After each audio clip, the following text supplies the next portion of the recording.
Saudara, sekarang kita sampai kepada medan magnetik 4 ya. Di medan magnetik 3 Anda belajar bagaimana cara membangun medan magnetik. Ya, jawabannya sederhana, yaitu dengan arus ya. Kalau Anda menginginkan medan magnetik yang melingkar, maka arusmu dibuat lurus ya, kawat lurus panjang, maka Anda akan menghasilkan medan magnetik yang melingkar. Kalau Anda ingin membuat medan magnetik yang lurus, maka arusmu harus dibuat melingkar ya, seperti arus listrik yang mengalir melalui koil ya, yang dililit itu ya. Baik. Sekarang pertanyaan yang menarik adalah, apakah sebaliknya itu bisa berlaku? Maksudnya, kalau medan magnetik itu ternyata ditimbulkan oleh arus listrik, apakah bisa ya listrik itu dihasilkan oleh medan magnetik? Nah, oleh karena itu maka tujuan kuliah ini yang di sesi sekarang ini, sesi 4 ini, yaitu setelah Anda kuliah, Anda mampu memahami cara membuat medan magnetik. Yang kedua, Anda memahami cara membangkitkan tenaga listrik. Oke, baik. Ini adalah yang disebut dengan induksi elektromagnetik ya. Nah, apa yang Anda lihat di sini adalah galvanometer. Ya, kalau sekarang ya ampermeter lah ya, ampermeter. Kemudian ini mengukur arus listrik. Jadi ini kalau 0 ini nggak ada arusnya, kalau menyimpang ke kanan ini ada arusnya, atau menyimpang ke kiri juga berarti ada arusnya. Cuma arahnya beda ya, arahnya berbalikan. Nah, di ujung-ujung galvanometer ini Anda buat sebuah kawat yang Anda lilit ya, Anda lingkarkan seperti ini. Ya, bisa lingkarkan gini ya. Kemudian ujungnya masuk kepada galvanometer yang lain. Nah, apa yang Anda amati, kalau Anda punya medan magnetik, ya ini adalah kutub utara, ini kutub selatan, ini Anda gerakkan masuk ke galvanometer, menerobos bidang lingkaran dari arus listrik ini, solenoid ini, maka yang terjadi adalah diamati adanya arus listrik. Ya ini, galvanometer menunjukkan ke kanan, berarti ada arus listrik. Ya. Tetapi kalau medan magnetiknya diam, yang B ini diam, maka nggak ada arus listrik. Galvanometernya menunjukkan angka 0 kalau dia diam.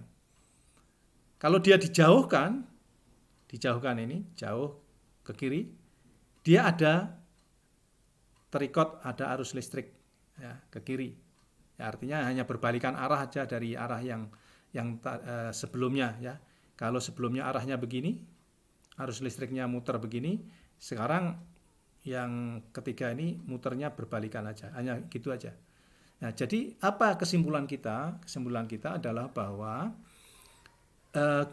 tenaga listrik itu atau arus listrik itu bisa dibangkitkan kalau kita mengganggu medan magnetik. Ya, kita harus mengganggunya. Ya, apa yang diganggu adalah flux. Di garis-garis magnetik ini, garis medan magnetik ini, kalau dia digerakkan ke kiri, dia akan mengganggu jumlah garis medan magnetik yang menembus luasan solenoid ini. Nah, kalau dia didiamkan, nggak terganggu fluxnya itu. Ya, saya memperkenalkan konsep tentang flux ya, tentang flux. Ini konsep baru ya. Kemarin di elektrostatik pernah dipelajari juga tentang flux. Nah, asal fluxnya itu terganggu, ya, maka akan timbul arus listrik. Ya. Nah, saya akan menjelaskan kemudian pengertian tentang flux. Ya. Baiklah, saya akan menggunakan perahu layar ya untuk menjelaskan konsep tentang flux.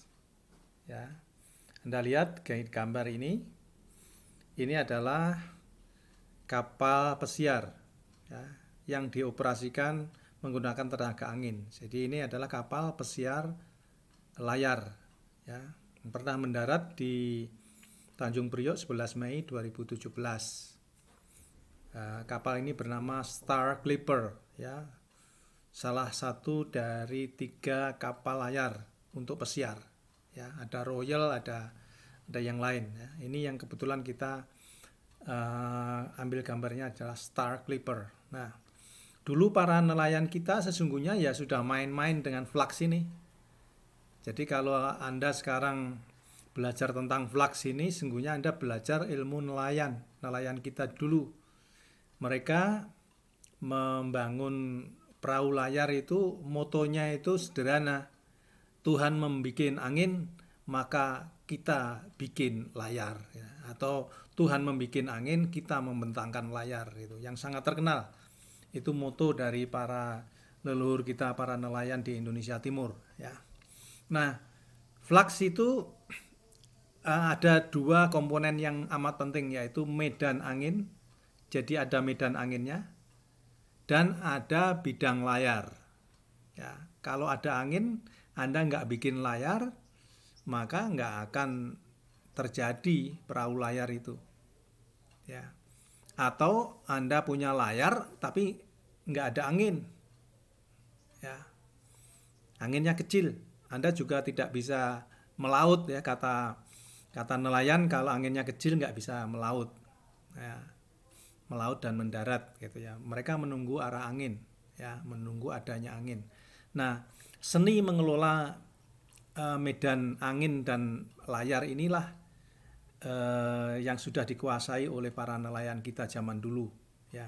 Nah, di medan angin ini ada pengertian tentang kecepatan ya, kecepatan angin dan arah angin ya. Jadi dari sisi anginnya ada 2 variabel ini, ada kecepatan angin dan arah angin ya. Nah, di bidang layar ini ada konsep tentang luas. Seberapa luasnya? Tentu semakin luas akan semakin banyak menjaring energi ya. Dan juga arahnya kemana? Ini seni mengelola flux ya, seni mengelola flux. Ada kecepatannya, arahnya ada. Arahnya misalnya ke utara, kecepatannya 10 knot gitu. Tapi Anda punya juga bidang layar, tapi Anda arahnya itu nggak kompatibel. Ini anginnya ke utara, lalu layarnya Anda dapatkan ke timur, dihadapkan ke timur atau ke barat, maka ini nggak kompatibel. Ya, fluxnya, cross product antara medan angin dan bidang layar ini nggak terjadi, ya minimal. Maka kapal tidak bisa melaju. Ya. Yang gaya dorongnya gede, kalau kecepatan dan arah anginnya ini mengarah ke utara, lalu bidang layarmu itu Anda hadapkan ke selatan, maka itu gaya dorongnya akan sangat gede ya. Tapi tidak selalu begitu. Nelayan juga tidak terlalu suka kecepatan atau flux yang gede. Kadang-kadang dia memain-mainkan. Kadang-kadang juga layar-layar ini dikurangi. Kalau anginnya kenceng banget, maka beberapa layar ini diturunkan ya, tidak jadi dibentang. Lalu Anda lihat di tiang-tiang ini dan tali-tali ini adalah untuk menyetel ya, men-setting arah bidang layar sedemikian rupa sehingga nyaman ya. Kalau anginnya terlalu kencang, bidang layarnya terlalu frontal menghadap arah angin, maka bisa juga kapal ini tidak stabil ya. Inilah cara mengelola flux. Jadi bermain-main dengan arah angin, kecepatan, arah, dan juga bermain-main dengan luas bidang layar ini dan arahnya ya. Gitu.